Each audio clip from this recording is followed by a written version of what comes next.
Hello friends, welcome to drama spoiler. मुझे आज video बनाने की थोड़ी सी भी इच्छा नहीं है। तो क्या करें, करना ही तो पड़ेगा। और आप लोग भी सब्सक्राइब नहीं करते, कर लीजिए। ये पार्ट 10 है, अब नहीं सब्सक्राइब करोगे तो कब करोगे? छोड़ो, करनी तो पड़ेगी, मुझे एक्सप्लेन कर लेती हूँ। तो ड्रामा के स्टार्टिंग में ये चल रहा था कि नाड़े अपने 2 कार्टून मोटू पतलू के साथ मिलके पा के ऊपर बहुत सारे पानी गिरा देती है। फिर मोटू पतलू और नाड़े के हंसी रुकती ही नहीं है।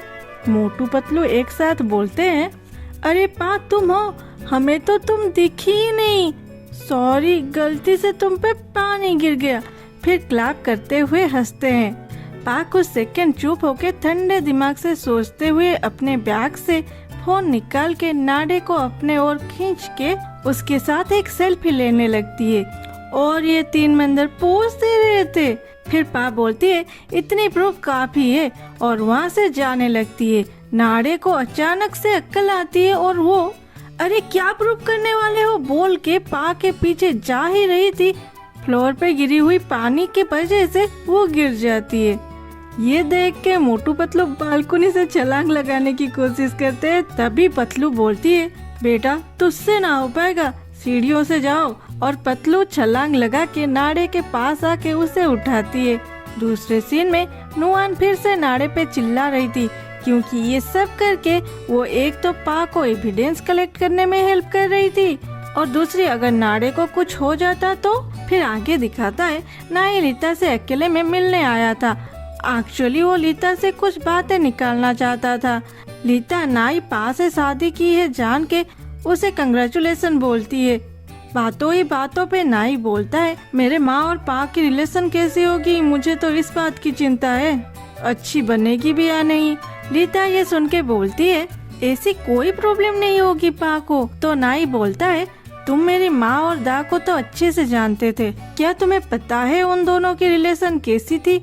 रीता को पार्टी वाले दिन याद आ जाती है, लेकिन वो नाई से दा को उस घर में कैसे बिहेव किया जाता था नहीं बोलती, वो झूठ बोल देती है। उन दोनों की रिलेशन तो माँ बेटी जैसी थी। उन दोनों को देख के तो मुझे भी जेलस फील होती थी, क्योंकि मुझे भी ऐसा वाला मदर इन लॉ चाहिए। वो इसलिए सच नहीं बोलती क्योंकि उसके पापा तो नुआन से बिजनेस करना चाहते थे और लीता को नाई से शादी के लिए फोर्स भी करते थे।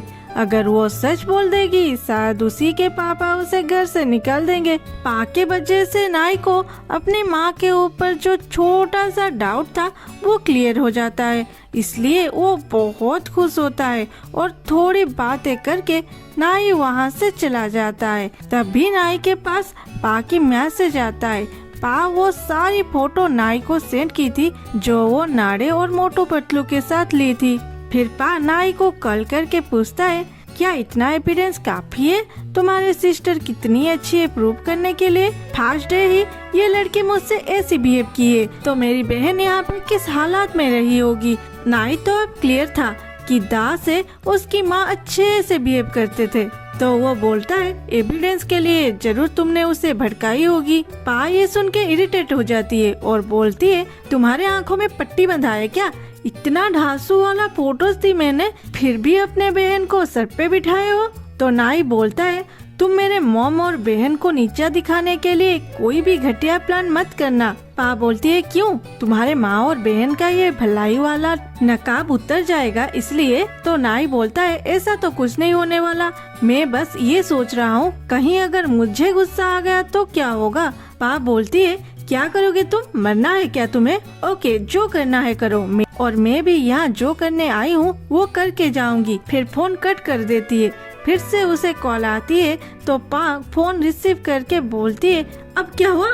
दूसरे ओर से थॉम बोलता है, पा मैं थॉम हूँ। थॉम की आवाज सुनते ही पा की गुस्सा गायब हो जाती है। वो हड़बड़ाते हुए बेड से उठ के अपने बालों को साइज करने लगती है, मानो थॉम उसके सामने खड़ा हो। वो थॉम को बोलती है, तुम मुझे कॉल किए हो, मेरी नंबर कैसे मिली तुम्हें? थॉम बोलता है, मैं नीट अंकल के पास गया था तो अंकल मुझे नंबर दे दिए हैं तुम्हारी। अरे हाँ, मैंने सुना तुमने शादी कर ली है। अरे कल की ही तो बात थी। हम दोनों बहुत मस्ती करते थे और आज देखो तुम शादी कर चुके हो और मैं जिसके पीछे इतने लड़की पड़े थे और मैं जिसके पीछे इतने लड़की पागल थे उसका शादी छोड़ो गर्लफ्रेंड भी नहीं है। ये सुन के बात तो रोने वाली होती है। एक्चुअली थम से बात करके वो खुश तो थी, लेकिन थम को तो पता चल गया था कि पा शादीशुदा है, इसलिए वो क्या करेगी समझ नहीं पाती।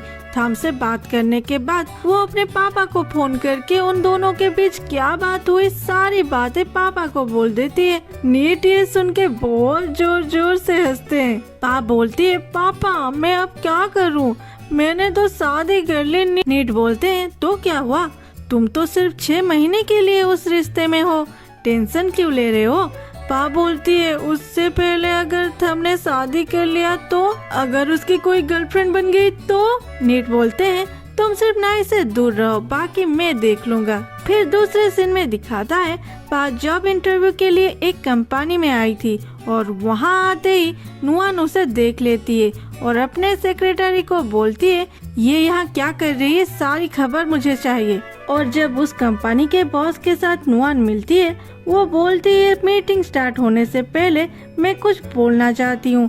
फिर दूसरे सीन में पा उस कंपनी के ओनर को बोल रही थी, अरे आप ये क्या बोल रहे हैं, आप ये जब किसी और को कैसे दे सकते हैं, ये तो कल की ही बात है, आप खुद मुझे बोले थे मेरी नौकरी पक्की है, सिर्फ मुझे एक इंटरव्यू देने ही यहाँ आनी है। उस कंपनी के बॉस बोलते हैं, हाँ मैं भी तो यही चाहता था कि तुम यहाँ काम करो, लेकिन हमारी कंसल्टेंट उसने तुमसे भी क्वालिफाइड बंदे को रेकमेंड की है। इसके बाद पा जब वहाँ से बाहर जा रही थी, पीछे से नुआन पा को आवाज देती है और पूछती है, पा तुम्हारी इंटरव्यू कैसी रही। ये तो पता चल गया ये सब नुआन की करतूत है। कल देखते हैं नुआन और पा के नौकरी वाली जंग में कौन मात खाती है, मतलब पा को जब मिलती है या नहीं। फिर मिलते हैं अगले पार्ट में, तब तक के लिए bye bye, love you all, thanks for watching. Comment भी कर देना।